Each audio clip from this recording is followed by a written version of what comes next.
الحمد لله نحمده ونستعينه ونستغفره ونؤمن به ونتوكل عليه ونعوذ بالله من شرور أنفسنا ومن سيئات أعمالنا من يهده الله فلا مضل له ومن يضلله فلا هادي له ونشهد أن لا إله إلا الله وحده لا شريك له ونشهد أن سيدنا ومولانا محمدًا عبده ورسوله أما بعد فأعوذ بالله من الشيطان الرجيم بسم الله الرحمن الرحيم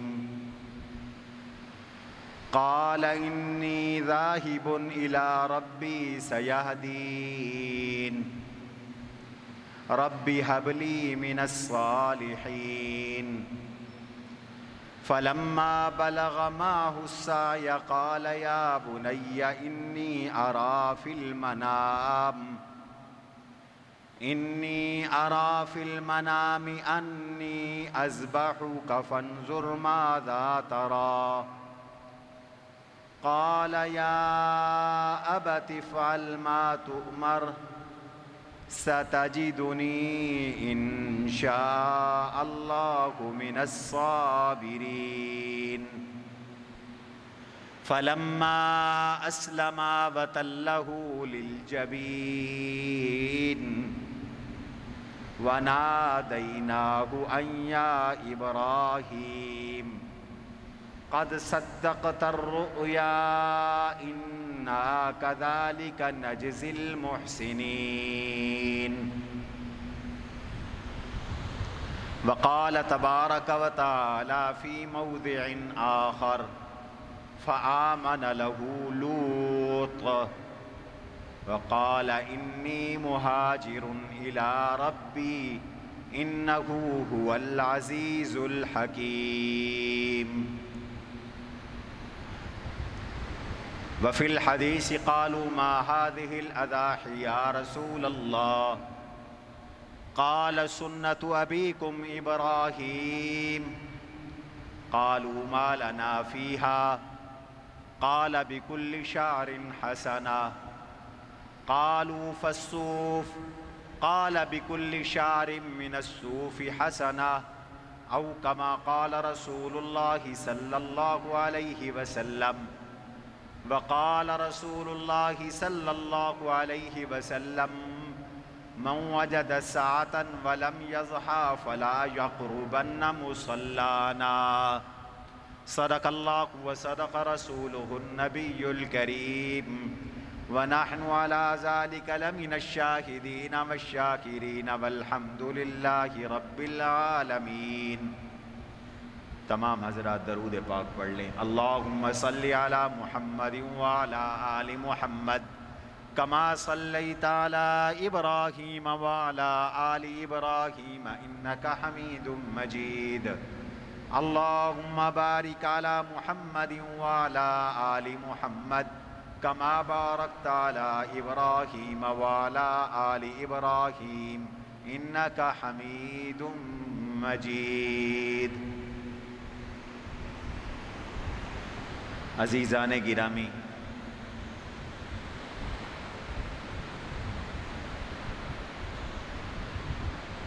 برادران اسلام، آج 9 ذی الحج ہے۔ آج کے دن کو یوم العرفہ بھی کہتے ہیں،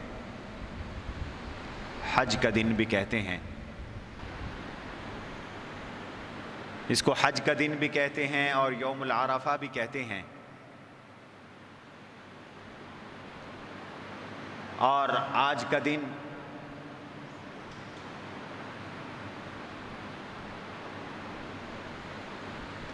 نو ذی الحج ہی تھا اور جمعے کا دن تھا۔ جب رحمت عالم صلی اللہ علیہ وسلم نے حجۃ الوداع فرمایا تھا اور آپ نے فرمایا تھا آج کا دن حج اکبر کا دن ہے، اور آج ہی کا دن تھا جب یہ آیت مبارکہ نازل ہوئی تھی، الیوم اکملت لکم دینکم وَأَتْمَمْتُ عَلَيْكُمْ نِعْمَتِي وَرَضِيتُ لَكُمُ الْإِسْلَامَ دِينًا۔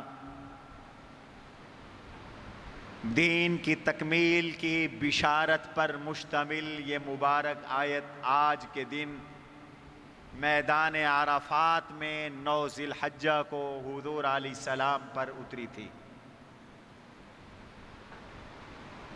اس لحاظ سے آج کا یہ دن مسلمانوں کے لیے مبارک دن ہے، بشارت کا دن ہے،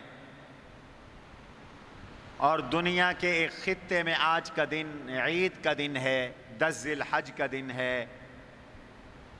عرب ممالک میں بشمول مغربی ممالک کے آج عید منائی جا رہی ہے، عید پڑھی جا رہی ہے، قربانیاں کی جا رہی ہیں، تو یہ اس لحاظ سے برکت والا دن ہے۔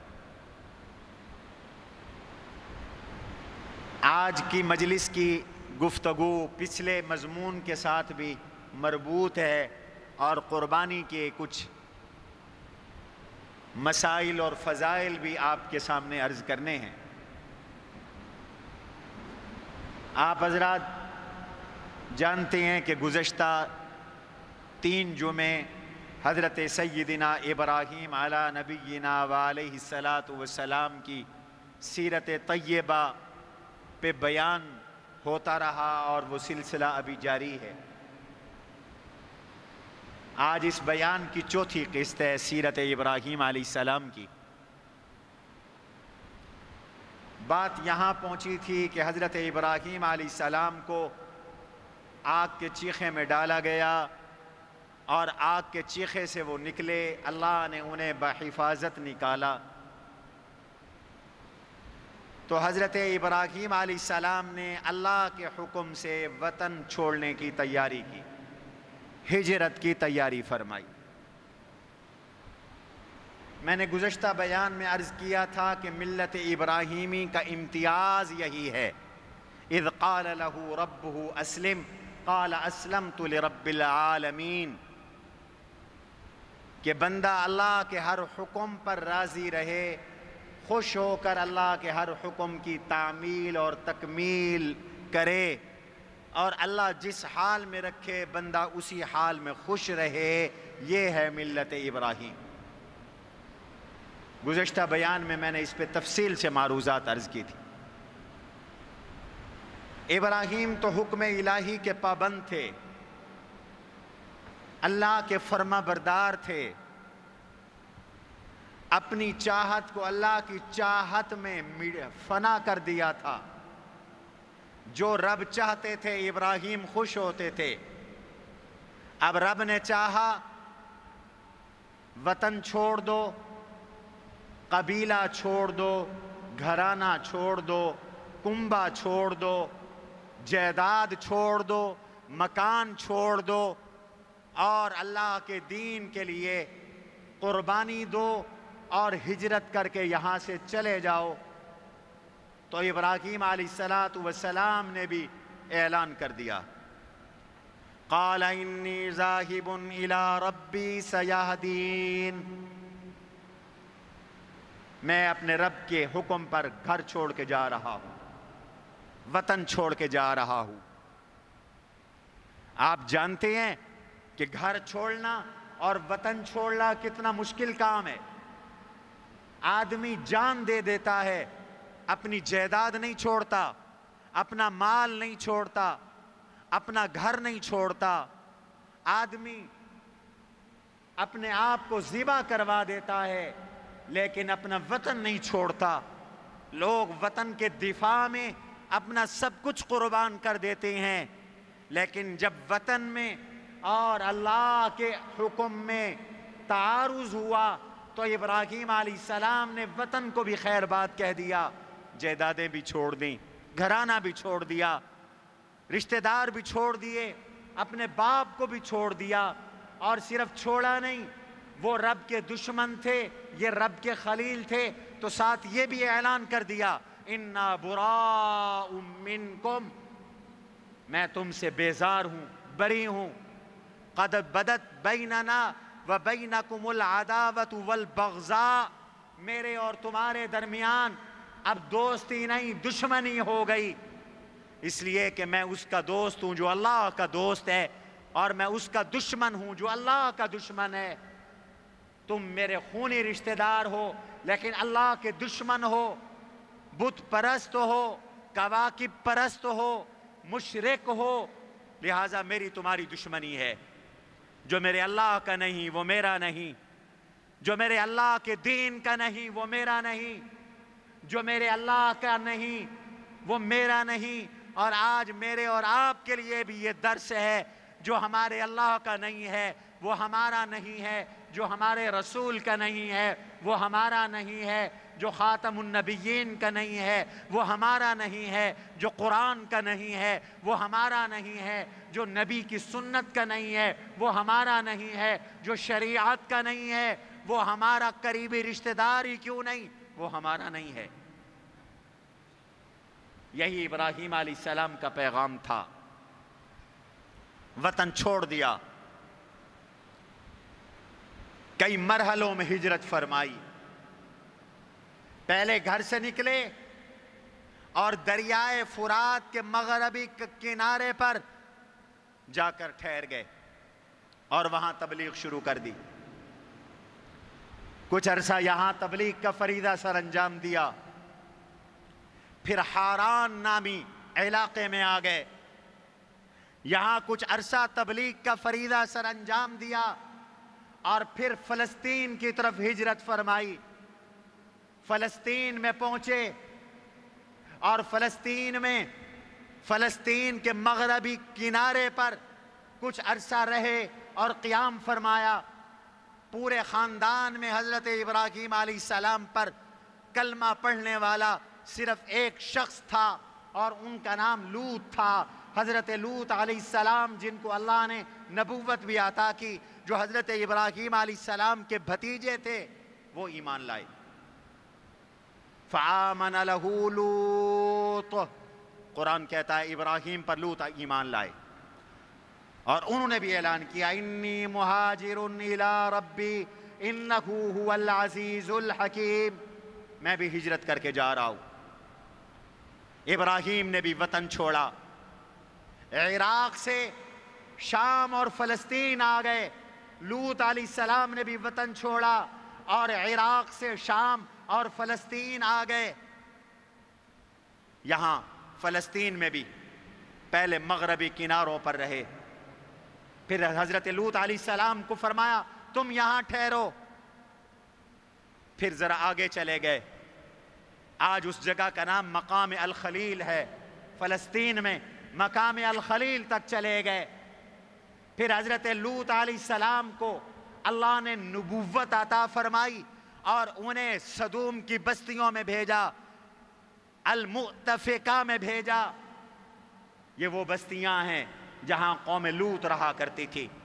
لوط علیہ السلام وہاں کے نبی بن گئے۔ حضرت ابراہیم علیہ السلام کی ہجرت ابھی جاری ہے، اب فلسطین سے مصر کی طرف ہجرت فرمائی، اب مصر جا رہے ہیں حضرت ابراہیم علیہ السلام۔ حضرت سارہ جو حضرت ابراہیم علیہ السلام کی اہلیہ تھی وہ بھی ساتھ ہیں۔ احادیث میں آتا ہے جب مصر میں داخل ہوئے تو مصر کا بادشاہ جس کو فرعون کہا جاتا تھا، وہ ایک بدخصلت، بدکار، بدقماش انسان تھا، اور اس کی عادت یہ تھی کہ وہ لوگوں کی بیویوں کو تاڑتا تھا۔ جس کی بیوی اسے حسین اور جمیل نظر آتی تھی، وہ اس کی بیوی پہ قبضہ کر کے اس سے منہ کالا کرتا تھا اور اس کے شوہر کو قتل کروا دیا کرتا تھا۔ اس بدقماش کی، اس بدفطرت کی، اس خبیث انسان کی یہ عادت بد تھی، یہ سوء بد تھی، یہ خوء بد تھی، یہ خوہ سو تھی، وہ عورتوں پہ قبضہ کر کے زنا کرتا تھا اور شوہروں کو قتل کرا دیا کرتا تھا۔ آج بھی بعض علاقوں کے فرعون صفت جاگیردار، زمیندار، صنعتکار، سیاستدان اس خوہ بد کے مالک ہیں کہ وہ اپنی جنسی ہوس کو پورا کرنے کے لیے، اپنی جنسی تسکین کو پورا کرنے کے لیے لوگوں کی، عورتوں کو، لڑکیوں کو اغوا کرواتے ہیں اور ان کے شوہروں کو اور ان کے ماں باپ کو قتل کرواتے ہیں۔ فرعونو، ایسے فرعون اللہ نے ان کو نشان عبرت بنایا ہے۔ ایسے لوگ نشان عبرت بنتے ہیں۔ باز آ جاؤ ان حرکتوں سے، دنیا میں بھی تمہارے لیے ذلت مقدر ہے، آخرت میں بھی تمہارے لیے ذلت مقدر ہے۔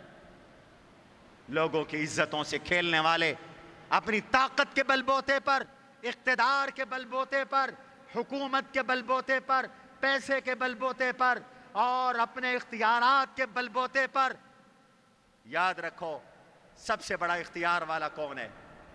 اونچا بولو۔ اور سب سے بڑی حکومت والا کون ہے؟ اور سب سے بڑے اختیارات والا اور سب سے بڑی شان والا اور سب سے بڑی سطوت والا میرا اللہ ہے۔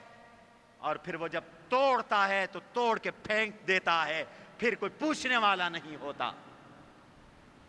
اس فرعون کی یہ بری عادت تھی۔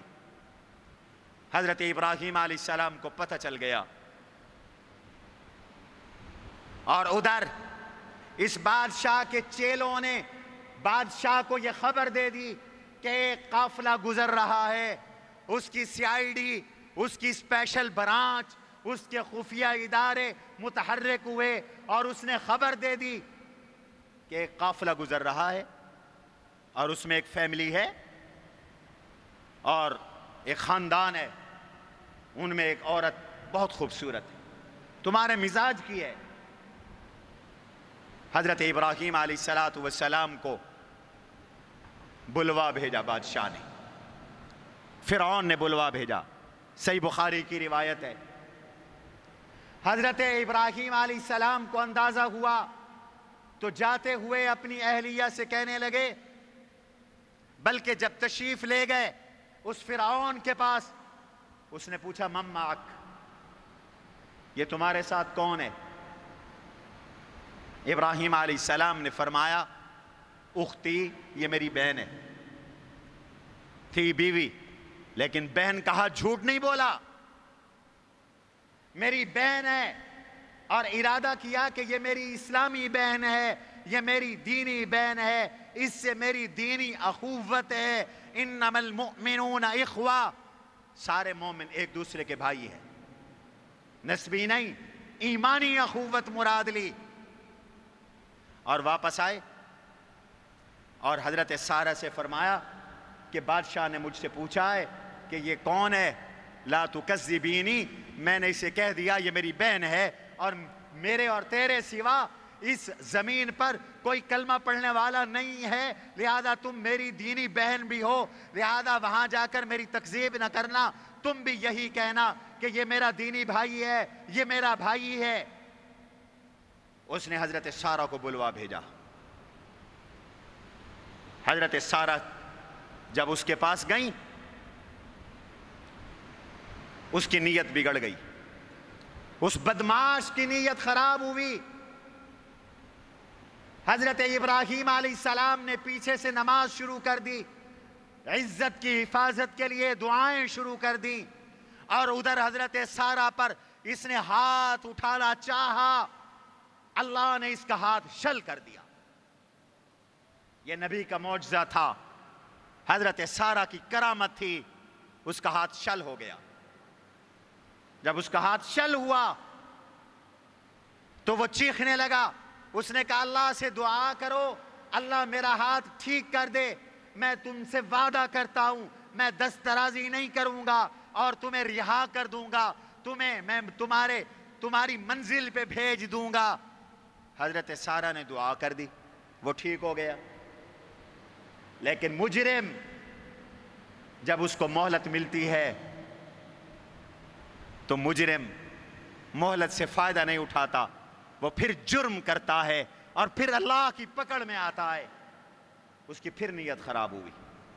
جب اس کا ہاتھ ٹھیک ہوا اس کی پھر نیت خراب ہوئی. اس نے پھر ہاتھ ڈالنا چاہا, اللہ نے اس کا ہاتھ پہلے سے زیادہ شل کر دیا. اب وہ پھر رونے دھونے لگا, چیخنے چلانے لگا, کہنے لگا اللہ سے دعا کر دو میرا ہاتھ ٹھیک ہو جائے.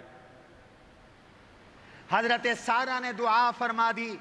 اللہ والے رقیق القلب ہوتے ہیں, نرم دل ہوتے ہیں, امت کی ہدایت کے طالب ہوتے ہیں, اس انتظار میں رہتے ہیں کہ ہماری وجہ سے کوئی ایمان قبول کر لے, کوئی جنت میں جانے والا بن جائے. حضرت سارہ نے دعا کر دی, اس کا ہاتھ ٹھیک ہوا, پھر اس کی نیت خراب ہو گئی تیسری بار, اور اس نے تیسری بار دست درازی کی کوشش کی, ہاتھ اٹھانے کی کوشش کی. اللہ نے پہلے سے زیادہ اب اس کا ہاتھ شل کر دیا. اس کا ہاتھ شل ہو گیا, سانس اس کا پھول گیا, یوں اس کا سانس پھول گیا. اور پھر التجائیں کی, اور پھر کہا, اور کیا کہا, پھر کہنے لگا کہ جی مہربانی کرو میرے لیے دعا کر دو, میں ٹھیک ہو جاؤں, اب پکا وعدہ کرتا ہوں. حضرت ابراہیم علیہ السلام نے اس کے لیے پھر دعا فرما, حضرت سارہ نے اس کے لیے پھر دعا فرما دی, اور جب اس کے لیے دعا فرمائی تو وہ ٹھیک ہو گیا. اور ٹھیک ہو کے کہنے لگا تم میرے پاس کس کو لائے ہو؟ آتونی جنیہ, تم کسی جن کو میرے پاس لائے ہو. بعض روایات میں آتا ہے اس نے کہا کسی شیطان کو میرے پاس لائے ہو, جنی کو میرے پاس لائے ہو, لے جاؤ اس کو. یہاں پر محققین لکھتے ہیں کہ یہ فرعونی اور مصری لوگ جنوں کا بہت احترام کرتے تھے, اور اس نے جب بار بار حضرت سارہ کی کرامت دیکھی تو جن سمجھ کر احترام میں اس نے چھوڑ بھی دیا. فَأَخْدَمَهَا حَاجِرًا, اور پھر خدمت کے لیے حضرت ابراہیم علیہ السلام اور حضرت سارہ کی خدمت کے لیے ایک بچی بھی حوالے کی, اور ان کا نام حضرت حاجرہ تھا. بعض تاریخی روایات میں آتا ہے کہ یہ اس فرعون کی بیٹی تھی حاجرہ, یہ باندھی نہیں تھی شروع سے. مولا حفظ الرحمان سہاروی کہتے ہیں یہ غلط مشہور ہے کہ یہ باندھی تھی, اور آج یہودی ہمیں تانا دیتے ہیں کہ تمہارے نبی تو باندھی کی نسل میں سے ہیں. یہ باندھی نہیں, یہ بادشاہ کی بیٹی تھی. انہیں باندھی اس لیے کہا جاتا ہے کہ انہیں خدمت کے لیے دیا گیا تھا, تھی تو آزاد. اس نے بھیج دیا حضرت سارہ کو, حضرت ابراہیم کو. حضرت حاجرہ کی شادی بھی ابراہیم علیہ السلام کے ساتھ ہو گئی. حضرت ابراہیم علیہ السلام مصر سے واپس تشریف لائے اور پھر فلسطین آ کر قیام پذیر ہوئے, فلسطین میں ٹھہرے. یہ ان کی سیرت کا, ہجرت کا ایک گوشہ مکمل ہو گیا. بیٹا بیٹھ جاؤ جلدی سے. یہ ایک گوشہ ان کی ہجرت کا مکمل ہو گیا. اب فلسطین میں عمر مبارک 80 سال ہے. 80 سال کی اس عمر میں اللہ نے حکم دیا, میرا خلیل ہم نے آپ کی ایک سنت ختنے کی بھی جاری کروانی ہے, لہٰذا آپ ختنہ کریں. حدیث میں آتا ہے فاختتن ابراہیم وہو ابن 80 سنہ او کما قال, حضرت ابراہیم علیہ السلام نے اپنا ختنہ 80 سال کی عمر میں فرمایا. 80 سال کی عمر میں حضرت ابراہیم علیہ السلام نے ختنہ فرمایا. لہٰذا آج بھی جو لوگ اپنی نسبت حضرت ابراہیم علیہ السلام کی طرف کرتے ہیں وہ اپنے بچوں کا ختنہ کرتے ہیں. مختون ہونا یہ ملت ابراہیمی کی علامت ہے. عرب سارے ختنہ کرتے تھے, یہودی بھی سارے ختنہ کرتے تھے, اس لیے کہ یہودی اپنے آپ کو ملت ابراہیم پر کہتے تھے, اور حضور علیہ السلام نے اس امت کے لیے بھی ختنے کا حکم دیا، اور خود حضور پیدا ہوئے تو مختون تھے. ولدت مختونا، حضور فرماتے ہیں میں جب پیدا ہوا تو ازل سے اللہ نے میرا ختنہ کر کے مجھے دنیا میں بھیجا، تاکہ حضور کی شرمگاہ عام لوگ دیکھے بھی نہ. لیکن آج مسلمان ختنہ کرتے ہیں، ہندو ختنہ نہیں کرتے، سکھ ختنہ نہیں کرتے. اس خطے میں مسلمان ختنہ کرتے ہیں اس لیے کہ ہم ابراہیمی ہیں اور ملت ابراہیم پر ہے، اور ابراہیم علیہ السلام کی سنت وہ ختنہ کرنا ہے. 86 سال عمر ہو گئی، اولاد نہیں تھی. اللہ سے اتنا قرب ہے کہ خلیل اللہ ہے، لیکن 86 سال کی عمر تک اللہ نے اولاد نہیں دی. اور بعض مفسرین نے لکھا 99 سال عمر ہو گئی، اولاد نہیں تھی. اولاد کی خزانے کس کے پاس ہیں؟ بولو، اللہ کے پاس. جد الانبیاء سیدنا ابراہیم علی نبینا وعلیہ السلام، جن کا مقام و مرتبہ اور جن کا درجہ میرے آقا کے بعد نبیوں میں سب سے اونچا ہے، اس نبی کو اللہ نے 86 سال تک یا 99 سال تک اولاد سے محروم رکھ کر، اور میرے آقا کو بیٹوں سے محروم رکھ کر، بیٹے دے کر لے لیے اور بیٹوں سے محروم رکھ کر یہ پوری کائنات کو سبق دیا ہے کہ اولاد کے خزانے میرے پاس ہیں، اولاد کے خزانے میرے پاس ہیں. یَهَبُ لِمَن یَشَاءُ اِنَاثًا وَیَهَبُ لِمَن یَشَاءُ الذُّکُورَ، جس کو چاہتا ہوں بیٹے دیتا ہوں، جس کو چاہتا ہوں بیٹیاں دیتا ہوں، جس کو چاہتا ہوں جوڑا دیتا ہوں. وَيَجْعَلُ مَن یَشَاءُ عَقِیمًا، جس کو چاہتا ہوں نہ بیٹا دیتا ہوں نہ بیٹی دیتا ہوں. دینے والا کون ہے؟ اللہ ہے. اب امنگ پیدا ہوئی اولاد کی، دعا کی. ابراہیم علیہ السلام کی سیرت بتاتی ہے کہ جب دین پہ چلنا مشکل ہو جائے وطن کی قربانی بھی دے دو. ابراہیم کی سیرت بتاتی ہے اگر اللہ کی چاہت جان اور مال اور وطن کی قربانی کی ہو تو جان مال اور وطن کی قربانی بھی دے دو. اور ابراہیم علیہ السلام کی سیرت یہ بھی بتاتی ہے کہ اگر اولاد کی ضرورت ہو، اولاد کا تقاضا ہو تو اولاد کس سے مانگو؟ اونچا. آج کا دن تو اللہ کی تکبیر کہنے کا دن ہے. سارے کہو اللہ اکبر، اللہ اکبر، لا الہ الا اللہ، اللہ اکبر، اللہ اکبر وللہ الحمد. آج فجر کی نماز سے یہ ترانہ شروع ہو گیا ہے. اور صوفی بن کے نہ بیٹھا کرو، نخرے کے ساتھ نہ بیٹھا کرو، معذرت کے ساتھ. بعض ایسے اللہ اکبر اللہ اکبر لا الہ الا، یہ پڑھنے کا حکم نہیں ہے. اونچی آواز سے پڑھو. اللہ کی عظمت کو بیان کرنے میں شرم کس بات کا؟ ہم تو سراپا بندگی، سراپا عجز، سراپا نیاز اور سراپا عاجزی ہیں. بڑائی اس کو جچتی ہے، ہم اس کے مستانے دیوانے پروانے ہیں، اور دیوانوں کو جچتا ہے کہ وہ اپنے محبوب کے گن گائیں. اس لیے حکم ہے نماز کے بعد جب سلام پھیرو تو ذرا اونچی آواز سے پڑھا کرو اللہ اکبر، اللہ اکبر، لا الہ الا اللہ، اللہ اکبر، اللہ اکبر وللہ الحمد. آہستہ آہستہ نہ پڑھا کرو، اونچی اونچی آواز سے پڑھو.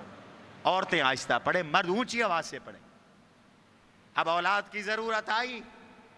ابراہیم کہتے ہیں ربی ہب لی من الصالحین، یا اللہ بیٹا بھی دے اور نیک بھی دے. بیٹا بھی اللہ کی نعمت، اور بیٹا ہو نیک نہ ہو، اس سے حضور نے پناہ مانگی ہے. یاد رکھو، جب بھی اولاد مانگو تو نیک اولاد مانگو، صرف اولاد نہ مانگو. کبھی اولاد ایسی ہوتی ہے جو ماں باپ کی دنیا میں بھی رسوائی، ذلت اور پریشانی کا ذریعہ ہوتی ہے، اور آخرت میں بھی ذلت اور پریشانی کا ذریعہ ہوتی ہے. اور نیک اولاد دنیا میں بھی نیک نامی کا ذریعہ، دنیا میں بھی فرما بردار، دنیا میں بھی راحت کا ذریعہ، اور مرنے کے بعد سب سے بڑا صدقہ جاریہ اولاد ہوتی ہے۔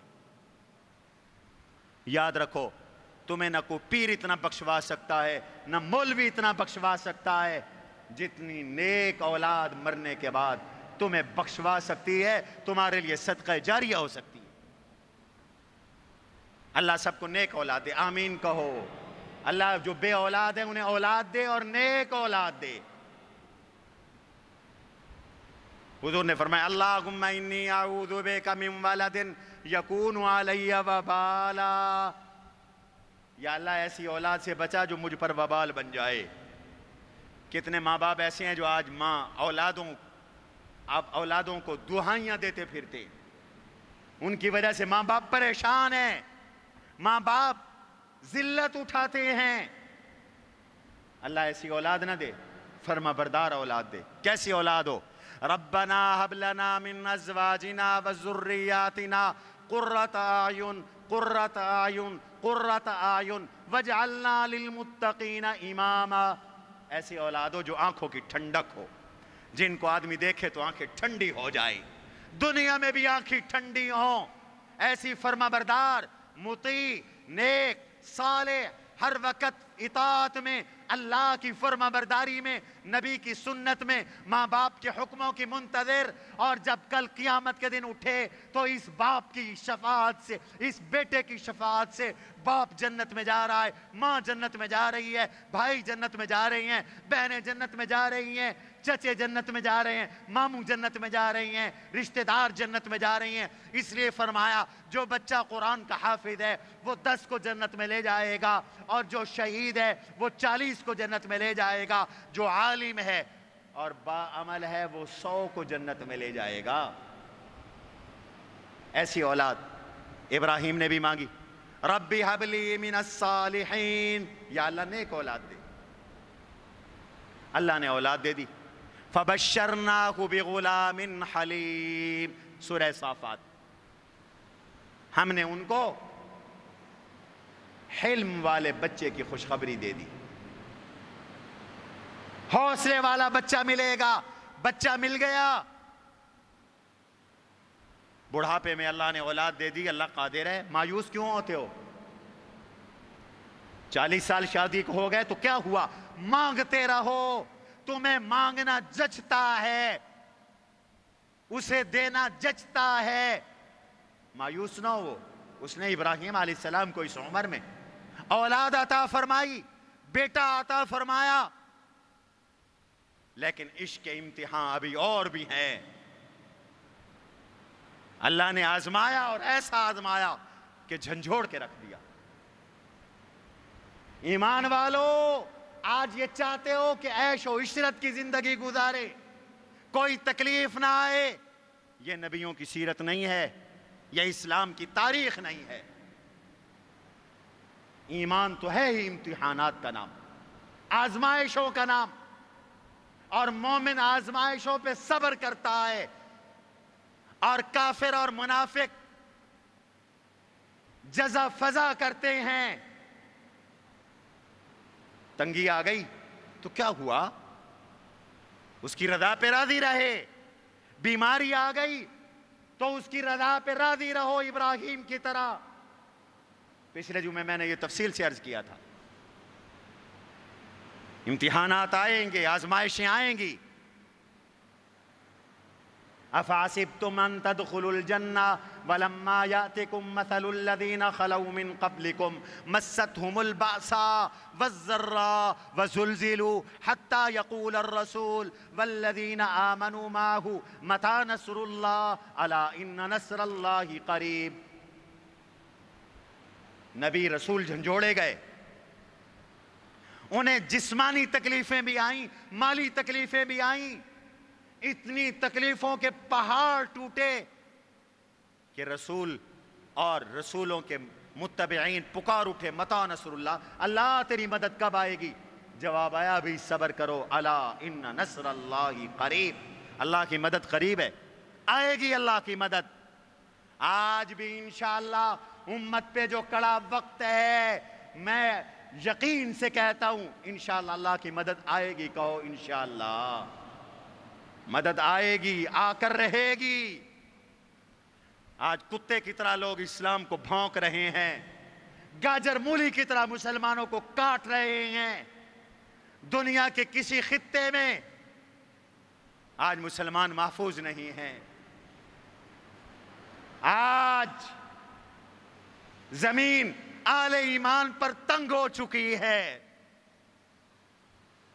اور تو اور آج وہ دور بھی ہم نے دیکھا کہ لوگ دریدہ دان ہو کر ابو بکر کو کتے کی طرح بھونک رہے ہیں، عمر کو خلیفہ راشد ماننے کے لیے تیار نہیں، عثمان و علی کو اعلانیہ میرے اس ملک میں جو کلمے کے نام پہ بنا تھا، جہاں ابو بکر و عمر عثمان و علی کے بیٹوں کی دھرتی ہے، جہاں 98% ابو بکر و عمر کے نام لیوائیں، ان کے سامنے ٹی وی پہ آ کے کہتے ہیں کہ ہم صحابی کو رضی اللہ عنہ نہیں لکھیں گے، ہم ابو بکر عمر عثمان علی کو خلیفہ راشد نہیں مانتے۔ اور قانون سارا کا سارا وہ ہے یہاں کے باسیوں کے لیے، جن کے ملک، جن کی پشتوں پر پاکستان دشمن ملک ہیں، وہ آزاد گھوم رہے ہیں۔ آج پاکستان کے لوگ جیلوں میں سڑ رہے ہیں جن پہ جھوٹے پرچے ہیں۔ بہت سے ایسے لوگ ہیں جن پہ دہشت گردی کے جھوٹے الزام لگے، وہ جیلوں میں ہیں، اور ہندوستانی جاسوس کو چھوڑنے کی تیاریاں ہو رہی ہیں۔ آج ملک میں ایک شہری کی عزت ہے، عزت نہیں تو ابو بکر عمر عثمان و علی کی نہیں ہے، عزت نہیں تو میری اور آپ کی امی عائشہ کی نہیں ہے۔ وہ پریس کانفرنس کر کے کہتے ہیں ہم عائشہ کو سچا نہیں مانتے، ہم عائشہ کو حق نہیں مانتے۔ زمین نہیں پھٹی، آسمان نہیں گرا، کوئی قانون حرکت میں نہیں آیا، میں تو شان صدیق بیان کروں، فور شیڈول ہو جاؤں، پرچہ ہو جائے، اور وہ میرے ابو بکر عمر عثمان و علی کی خلافت راشدہ کا انکار کرے اور کوئی قانون حرکت میں نہ آئے۔ میں حکمرانوں سے کہتا ہوں نوشتہ دیوار پڑھو، یہ دھرتی عائشہ کے بیٹوں کی دھرتی ہے۔ ہم سب کچھ برداشت کر سکتے ہیں، امہات المومنین کی توہین برداشت نہیں کر سکتے، ہم حضور کے صحابہ کی توہین برداشت نہیں کر سکتے۔ اور یہ جو قانون تم نے لولہ لنگڑا بنایا، تحفظ بنیاد اسلام، پنجاب میں جو قانون بنا، ایکٹ بنا، اس کے خلاف یہ لوگ اس لیے میدان میں نکل آئے کہ انہیں صحابی کا احترام کرنا پڑے گا، انہیں ام المومنین کا احترام کرنا پڑے گا، اور حکومت نے اس بل کو روک لیا۔ میں آج آپ کے توسط سے مطالبہ کرتا ہوں کہ اس بل کے راستے میں کوئی رکاوٹ برداشت نہیں کی جائے گی۔ ہم حضور کے ناموس کا تحفظ چاہتے ہیں، ہم ابو بکر عمر عثمان و علی کے ناموس کا تحفظ چاہتے ہیں، ہم آل بیت اطہار کے ناموس کا تحفظ چاہتے ہیں۔ ہم یزید کے دفاع کی بات نہیں کرتے، یزید صحابی نہیں تھا۔ ہم ابو بکر عمر عثمان و علی کے دفاع کی بات ضرور کریں گے۔ ہم امی عائشہ، حفصہ، میمونہ، ام سلمہ، زینب بنت جاش، زینب بنت خزیمہ کے ناموس کی بات ضرور کریں گے۔ یہ میرا موضوع نہیں، پھر کسی وقت عرض کروں گا، لیکن آج پورے ملک میں چونکہ تقاضا اور مطالبہ ہو رہا ہے، دیوبندی بھی، بریلوی بھی، اہل حدیث بھی، پوری امت کہہ رہی ہے کہ جنہوں نے صحابہ کرام کی توہین کی ہے ان کو جیلوں میں ڈالو اور اس قانون پہ گورنر دستخط کرے، ورنہ پھر اگر جانبداریاں کرو گے اور اس طرح گستاخیاں ہوں گی تو پھر نوجوان ہمارے کنٹرول میں نہیں رہیں گے، ہمیں پتہ ہے پھر 90 جیسے حالات پیدا ہوں گے، جس کو مشکل کے ساتھ کنٹرول کیا گیا جن حالات کو۔ بات دور نکل گئی، ابراہیم علیہ السلام کو بیٹا ملا، ابھی بیٹا شیر خوار ہے، حکم ملا ابراہیم اپنے اس بیٹے کو لے جاؤ، بیوی ہاجرہ کو لے جاؤ اور مکہ مکرمہ کے بے آب و گیا ویران سنسان صحرا میں چھوڑ دو۔ اللہ کا قرب اور امامت ایسے نہیں ملتی۔ چو بگویم مسلمانم بلرزم کہ دانم مشکلات لا الہ را۔ کلمہ پڑھو اور آزمائش نہ آئے، یہ کیسے ہوگا؟ اب اور آزمائش، جس بچے کو رو رو کے اللہ سے مانگا، تڑپ تڑپ کے مانگا، وہ اور اس کی ماں محبوب بیوی، فرمایا ساتھ بھی نہیں رہنا، یہاں سے لے جاؤ، مکہ میں جا کے چھوڑ دو۔ چلے گئے، ذرا انکار نہیں کیا۔ مسلمان میں اور آپ کیسے مسلمان ہیں؟ ہمیں روزانہ مسجد سے 5 وقت پکارا جاتا ہے، ہم مسجد میں نہیں آتے۔ 5 منٹ 10 منٹ کے لیے مسجد میں تم نہیں آتے، اور میرا ابراہیم تو بیوی اور بچے کو چھوڑنے کے لیے جا رہا ہے۔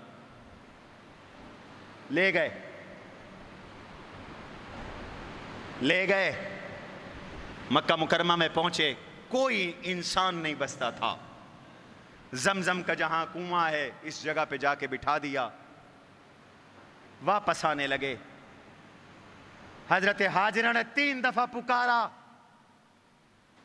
ہمیں اکیلے چھوڑ کے جا رہے ہو، ہمیں اکیلے چھوڑ کے جا رہے ہو، کوئی جواب نہیں۔ ہمیں اکیلے چھوڑ کے جا رہے ہو، کوئی جواب نہیں۔ کہا اللہ کے حکم سے چھوڑ کے جا رہے ہو؟ تو اشارہ کیا ہاں۔ آگے بھی نبی کی گھر والی تھی، نبی کا حرم تھا، نبی کا اہل بیت تھا۔ فرمایا اذن لا یضیعن اللہ، پھر اللہ ہمیں ضائع نہیں کریں گے۔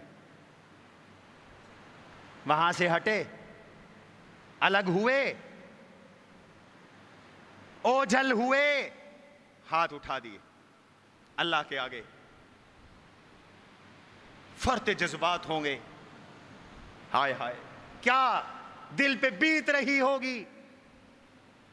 اکیلا اکلوتا بیٹا شیر خار، اس کی والدہ، ان کو اکیلے چھوڑ کے جا رہا ہوں۔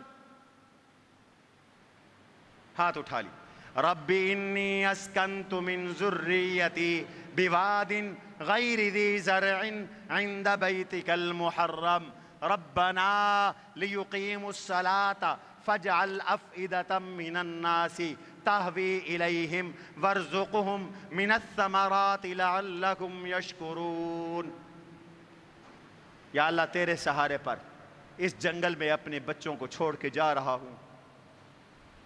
یا اللہ انہیں تو نمازی بھی بنانا، انہیں تو رزق بھی دینا، اس بستی کو آباد بھی کرنا، انہیں روزی بھی دینا تاکہ یہ شکر ادا کریں۔ اور چلے آئے، پانی کا ایک مشکیزہ، کھجور کا ایک تھیلا چھوڑ آئے۔ اماں ہاجرائیں پانی پی رہی ہیں، بچے کو پلا رہی ہیں، کھجور کھا رہی ہیں۔ لیکن کتنے دن یہ پانی چلتا، کتنے دن کھجوریں چلتی، ختم ہو گیا سب کچھ۔ اب بچہ ہے پیاس سے بلک رہا ہے، بچہ ہے پیاس سے تڑپ رہا ہے۔ اللہ اکبر، اب کہاں سے پانی آئے؟ اماں ہاجرہ پہ بھی مشکل آ گئی۔ اماں ہاجرہ نے اس مشکل میں کس کو پکارا؟ ایمان سے بتاؤ، اللہ کو پکارا۔ وقت ختم ہے، یہاں سے انشاءاللہ آئندہ جمعے عرض کریں گے۔ 2-4 منٹ قربانی کے بارے میں بتانا ضروری ہے، چونکہ کل عید ہے اور قربانی ہے، اس لیے ضروری ہے کہ کچھ باتیں میں قربانی کے متعلق بھی عرض کر دوں۔ یہ سیرت ابراہیم انشاءاللہ ابھی ہم آئندہ جمعوں میں بیان اس کا چلائیں گے۔ حضور علیہ السلام نے ارشاد فرمایا، یاد رکھو بھائی، قربانی والے دن، عید الاضحیٰ کے دن، یوم النحر میں اللہ کو سب سے محبوب ترین عمل وہ خون بہانا ہے، قربانی کا جانور ذبح کرنا۔ قربانی کا فلسفہ تو کل عرض کروں گا انشاءاللہ نماز عید پر۔ کل ہمارے ہاں نماز عید جامعہ میں 6:45 بجے ادا ہوگی انشاءاللہ، اور 6 بجے بیان شروع ہوگا، آپ ذرا جلدی آئیے۔ اس لیے قربانی ہر صاحب استطاعت پر واجب ہے. بعض علماء کہتے ہیں فرض ہے. بخل نہ کرو، اللہ نے دیا ہے تو قربانی کرو. حضور علیہ السلام نے فرمایا من وجد ساعتاً ولم یضحى فلا یقربن مصلانا. جس کو اللہ نے وسعت دی اس نے قربانی نہیں کی، اس کا ہم سے کوئی تعلق نہیں، وہ ہماری عیدگاہ میں نہ آئے. عید اسی کا حق ہے جس کے پاس استطاعت اور وہ قربانی کرے. یہ دروازہ کھول دو، یہ بھی کھول دو. جو قربانی نہیں کرتا فرمایا عید پڑھنا اس کا حق نہیں ہے. حضور 10 سال مدینہ میں رہے، 10 سال آپ نے قربانی فرمائی. حالانکہ حضور علیہ الصلاۃ والسلام کی مسکنت تو آپ جانتے ہیں، آپ کے گھر میں 2 مہینے چولہے میں آگ نہیں جلتی تھی، لیکن حضور نے کبھی قربانی نہیں چھوڑی. صحابہ نے پوچھا حضرت یہ قربانی میں ہمیں کیا ملے گا؟ فرمایا کیا ملے گا؟ ایک ایک بال کے بدلے تمہیں نیکی ملے گی، ایک ایک بال کے بدلے. وَإِنَّهُ لَيَقَعُ مِنَ اللَّهِ بِمَكَانٍ قَبْلَ أَن يَقَعَ عَلَى الْأَرْضِ. ابھی قربانی کے جانور کا خون زمین پہ نہیں گرتا، اللہ پہلے قبول فرما لیتے. وَإِنَّهُ لَتَأْتِي يَوْمَ الْقِيَامَةِ بِقُرُونِهَا وَأَزْلَافِهَا وَأَشْعَارِهَا. جس طرح بے عیب جانور قربانی کرنے کا حکم ہے، یہ بے عیب جانور قربانی کرو گے تو قیامت میں بھی بے عیب اللہ کے سامنے پیش ہوگا، سینگوں کے ساتھ، بالوں کے ساتھ، کھروں کے ساتھ، اور تمہارے وجود کا فدیہ بن جائے گا. تمہارے گناہوں کا قربانی کا جانور فدیہ بن جائے گا. تم نے قربانی کا جانور ذبح کیا، اس کے سر تمہارے سر کے بدلے میں، اس کا سر تمہارے سر کا بدلہ بن گیا، اس کا پیٹ تمہارے پیٹ کا بدلہ بن گیا، اس کے ہاتھ تمہارے ہاتھوں کا بدلہ بن گئے، اس کے پاؤں تمہارے پاؤں کا بدلہ بن گئے، اس کے بال تمہارے بالوں کا بدلہ بن گئے، اس کے ناخن تمہارے ناخنوں کا بدلہ بن گئے. گویا کہ اللہ نے تمہیں دوزخ سے بچا لیا.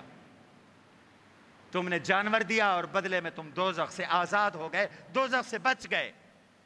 اس لیے فرمایا فطیبوا بہا نفسا، خوش ہو کر قربانی کرو، دل میں تنگی نہ لاؤ اجی اتنے ہزار لگ گئے.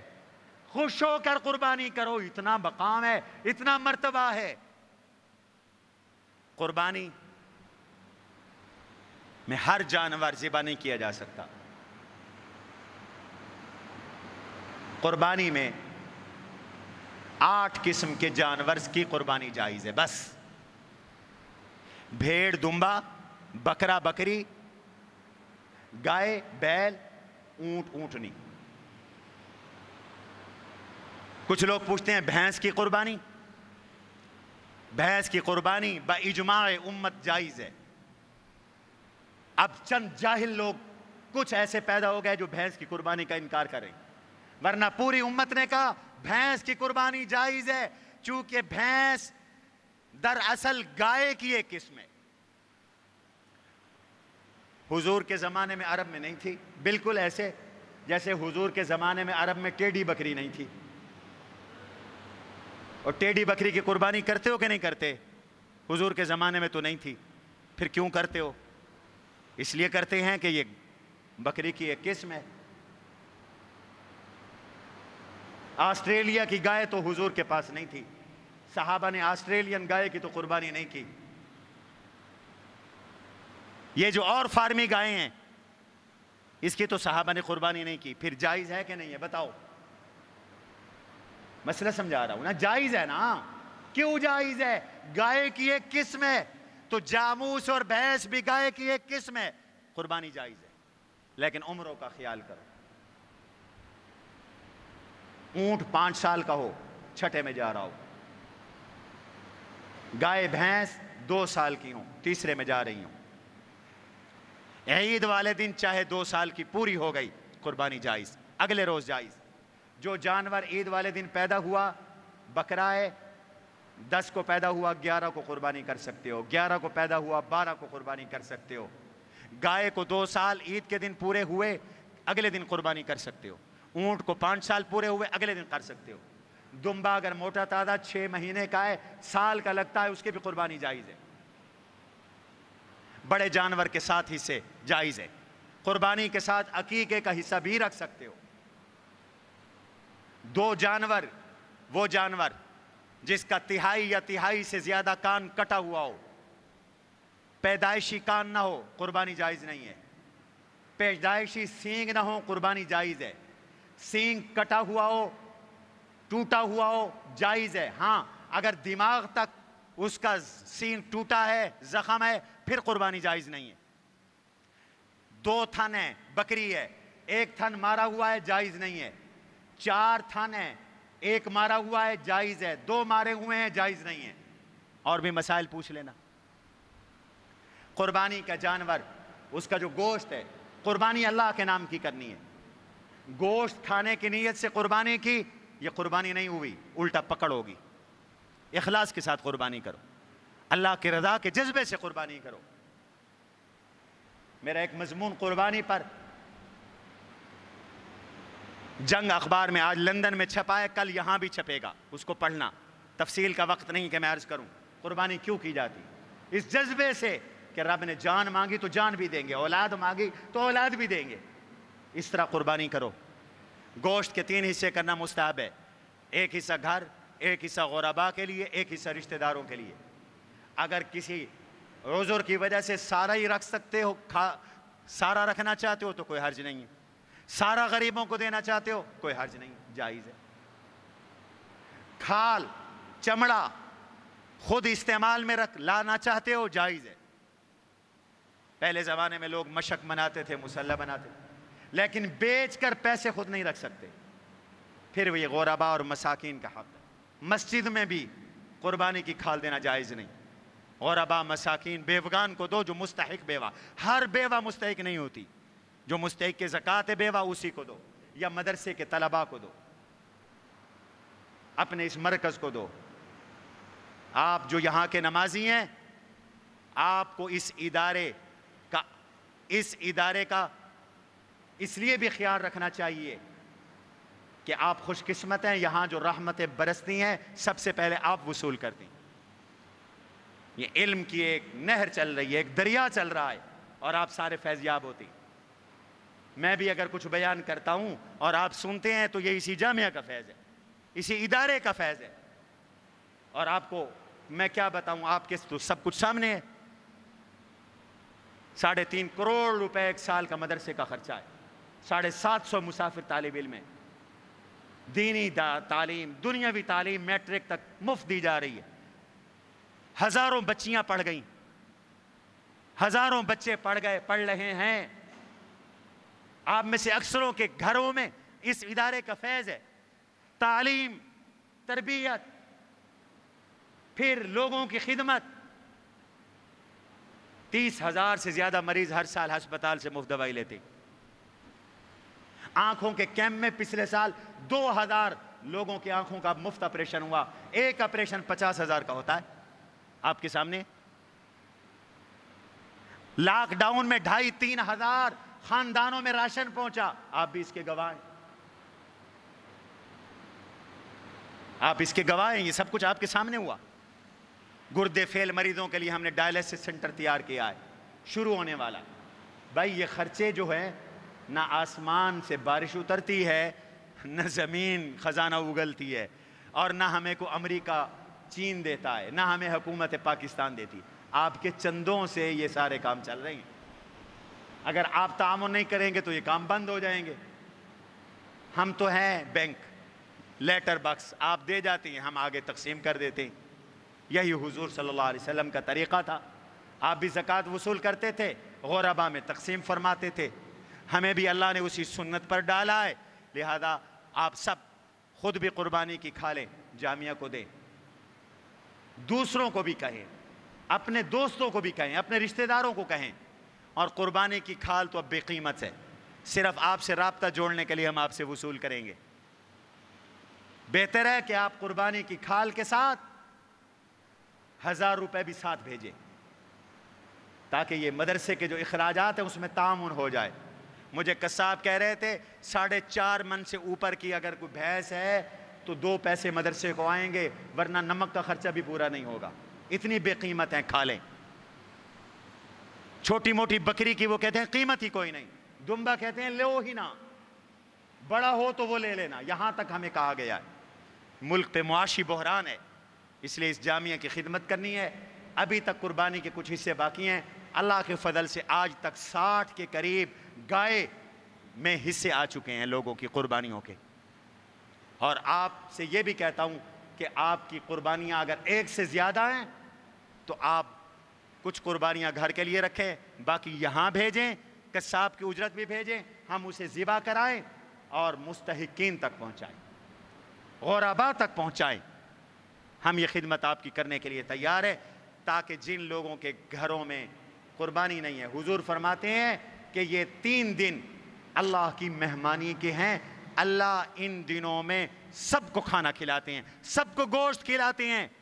13 ذی الحج تک گوشت کھانا ہر غریب مسلمان کا حق ہے، اور وہ حق آپ نے دینا ہے۔